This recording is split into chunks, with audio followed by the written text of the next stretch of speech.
শারদিয়া সবাইকে। তো আজকে আমরা চলে এসেছি কল্যাণী ঠাকুর দেখতে। আর স্টেশনে নেমে পড়েছি, দেখতে পাচ্ছ কত পরিমাণে ভিড়। আমরা নেমেছি কল্যাণী ঘোষপাড়া স্টেশনে, এখান থেকে আমরা হেঁটে যাব।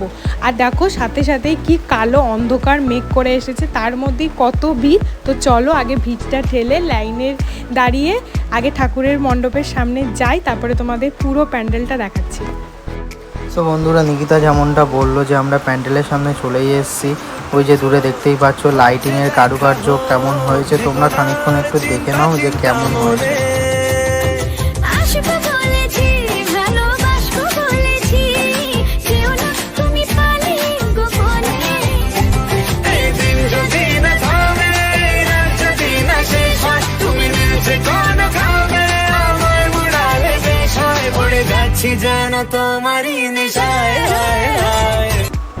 অবশেষে এত লাইন দেওয়ার পরে ওই যে দেখতেই পাচ্ছ তোমরা সামনে দুর্গা প্রতিমা কেমন লাগছে, কি অপূর্ব লাগছে দেখতে। আর ভিতরে যে কারুকার্য, যে ঝিনুক বা যেসব ডিজাইন দিয়ে করেছে যে কারুকার্যগুলো, জাস্ট অপূর্ব লাগছে।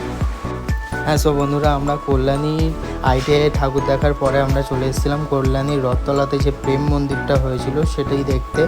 আর বৃষ্টির কারণে প্রেম মন্দিরের লাইটটা বন্ধ করে দিয়েছিল। তো ভিতরে দেখতে পাচ্ছ কারুকার্যগুলো, কিছুটা তোমরা দেখে নাও।